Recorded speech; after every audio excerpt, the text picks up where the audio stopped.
a Suíça. Rússia diz que recusou uma oferta da Suíça para representar os interesses da Ucrânia em Moscou porque não considera mais a Suíça um país neutro. É ou não é neutro, Kawaguchi? Mudou o status. A guerra da Ucrânia, ela mudou totalmente o mundo como a gente conhecia. A Suíça, pela primeira vez, ela tomou partido. Por quê? Porque ela apreendeu aí uma reserva russa, que era muito importante, uma reserva em dólares, mais de 600, eu acho que bilhões, se eu não me engano. Era a principal reserva de moeda em dólar que a Rússia tinha, eles congelaram. Isso gerou aí um pânico, não só na Rússia, mas em diversos outros países que também têm moeda guardada na Suíça. Falaram agora a Suíça, ela tomou partido, não é mais neutra. Então eu acho que não defendendo o que a Rússia está fazendo, mas eles descartarem a Suíça como interlocutor faz sentido. Quem tinha feito uma interlocução, quem vinha fazendo uma interlocução é o presidente da Turquia, o Erdogan, que ele está numa posição muito curiosa, porque a Turquia ela é membro da OTAN, mas ela também aí tem uma relação próxima com a Rússia. Então, até então, a coisa estava fluindo, a coisa estava funcionando como único interlocutor. Bom, professor, quem conseguiu manter a neutralidade na Europa em função desse confronto? Curiosamente, talvez a Turquia. A Turquia foi que conseguiu, porque a Turquia é membro da OTAN, mas não é membro da União Europeia. E a União Europeia sempre teve receios de incorporar a Turquia, porque a Turquia não preenche todos os requisitos. Exatamente por isso, em especial os requisitos políticos, exatamente por isso a Turquia sempre se viu como o patinho feio. Como aquilo que diz, afinal de contas, eu sou ou não um membro da Europa? Eu sou um membro da OTAN. Por qual razão? Porque geoestrategicamente eu sou relevante. Ora, os turcos conseguiram a grandeza apesar de todos os problemas que envolvem a política turca, todos os problemas que envolvem o comportamento do governo turco, ainda assim eles conseguiram a proeza de se apresentar como um possível interlocutor, já que, sendo membro da OTAN, ninguém pode questionar a sua não parcialidade, mas a sua possibilidade de estar do lado da Europa. Vamos botar assim, Europa Ocidental. Mas, como ele se apresenta com certa autonomia, ele peita a Europa em muitos aspectos.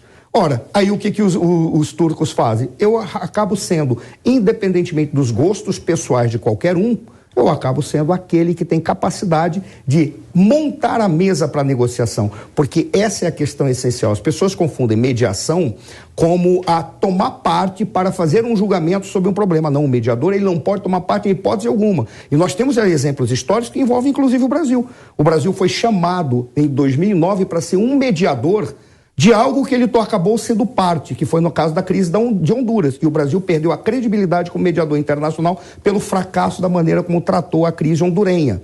Ora, saber ser mediador é estar numa posição em que você diz, eu não tomarei partes, mas eu buscarei a construção de pontes para ligar os dois contendores, os dois adversários. A Turquia é o único que adquire, neste momento, essa possibilidade, exatamente porque ela pode ser desconfiável para ambos os lados. Não é nem que ela é confiável. Ambos os lados podem desconfiar da Turquia. Aí ela fica como, não um algodão entre os cristais, mas como uma mesa entre duas cadeiras para as pessoas sentarem e tentarem conversar. E essa mesa coloca todos os pratos. E a Turquia, esse posicionamento dela geográfico, em função de um pé na Europa, outro na Ásia, é isso que torna ela, coloca ela nessa neutralidade? Para mim ou para o Kawaguchi? Pode ser para o senhor mesmo, para completar justamente o raciocínio. Olha, a Turquia, ela vive os dois mundos. Ela é Oriente Médio, ela é Ásia, ela é Europa. A Turquia ela tem o privilégio de ser uma sopa cultural. Curiosamente, você tem lá os muçulmanos, você tem vestígios do cristianismo, você tem todas as culturas lá, mas ela está sob um governo que tem uma característica autoritária e um governo que tem uma direção política e religiosa muçulmana. O que faz com que a Turquia seja neutra? Por incrível que possa parecer, é exatamente as pessoas não terem condição de esperar uma decisão incisiva da Turquia.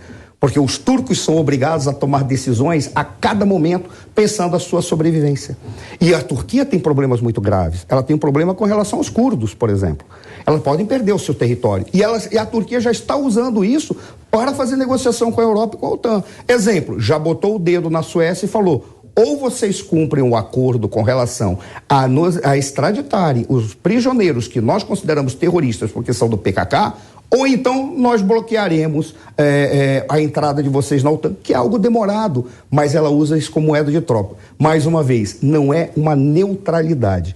Eu diria que a Turquia ela vive um impasse estratégico constante. E por essa razão, como ninguém pode esperar uma decisão já pré-antecipada, antecipada, melhor dizendo, sobre qualquer problema, as pessoas acabam colocando a Turquia como uma espécie de mediador. Erdogan. Kawaguchi, vamos lá. Está no poder desde 2014, é isso? Eu não tenho de cabeça, mas eu acredito que é por aí. Prefeito em Istambul de 1994 a 1998, primeiro-ministro do país entre 14 de março de 2003 a 2014 e está no poder como presidente desde 28 de agosto de 2014. Papel dele nesse jogo? Eu acho, como o professor Suano mencionou, é fundamental. Tem algumas questões que estão na mão dele ali. Por exemplo, o país dele controla o acesso ao Mar Negro. Ele pode aí limitar a entrada de embarcações de guerra do Ocidente, da OTAN. Ele pode limitar reforços para a Rússia que venham aí do Mar do Japão, que venham de outras partes, outras frotas russas. Ele tem isso na mão. Ele está em guerra ali no território da Síria. E na Síria ele está em guerra contra a Rússia, porque a Rússia apoia o regime sírio e ele é contra o regime sírio. Ele foi o único que explodiu caças russos e não aconteceu nada com ele. Ele tem na mão milhares de refugiados do Oriente Médio que, se ele abrir as suas fronteiras, esses milhares de refugiados vão invadir a Europa e vão causar um problema social gigantesco. Então ele tem muita carta na sua mão para poder negociar, tanto com os russos quanto com os europeus. Não sei, é claro, não me parece alguém neutro que queira fazer o bem para a humanidade, mas ele está tentando ali se destacar como uma figura aí de muita proeminência política e está tentando conseguir aí acordos também que sejam favoráveis para a Turquia. Bom, professor, a guerra entre Rússia e Ucrânia está próxima de completar 6 meses e ambas as partes parecem presas em um impasse militar. Isso a gente vem percebendo ao longo dessa cobertura. A contraofensiva da Ucrânia na região sul de Kherson não fez nenhum avanço territorial significativo. A ofensiva da Rússia na região leste de Donetsk parece ter parado, apesar dos bombardeios diários e das tentativas de ataques em toda a frente. Sua avaliação sobre esse impasse que nós estamos vivendo dentro do campo militar? Vai ser um desgaste constante e que me parece, pela configuração que a guerra adquiriu, que a Rússia tem vantagem no prolongamento da guerra. Por qual razão? Porque ela conseguiu arranjar alternativas para garantir a sua sobrevivência. Os russos se adaptam muito facilmente a essas, vamos colocar, intempéries. Não são adversidades, não são dificuldades. Eles se adaptam muito bem. Os ucranianos também. Só tem um detalhe: as informações, quando elas nos chegam, apresentando que os russos já estão num cansaço ou numa fragilidade muito grande. Se isso fosse correto, melhor dizendo, todo o avanço russo que foi conseguido já teria sido perdido. Significa o quê? Os russos estão agora mantendo suas posições e me parece que eles têm um objetivo muito claro: ocupar o sul da Ucrânia e juntar com a Transnistria. Por quê? Porque se eles fizerem isso, eles não precisam dedicar muitos esforços para avançar para o centro, porque a Ucrânia vai ficar nas mãos da Rússia. Ela não vai ter condição de ter viabilidade, talvez nem econômica, porque mesmo a Europa, ela vai ver um problema de como sustentar. Neste momento, só os Estados Unidos botaram 9 bilhões de dólares até agora. A Europa está querendo botar mais 1,5 bilhão de euros. Mas esses custos dessa guerra, nem europeu nem americanos têm condição de arcar por muito tempo.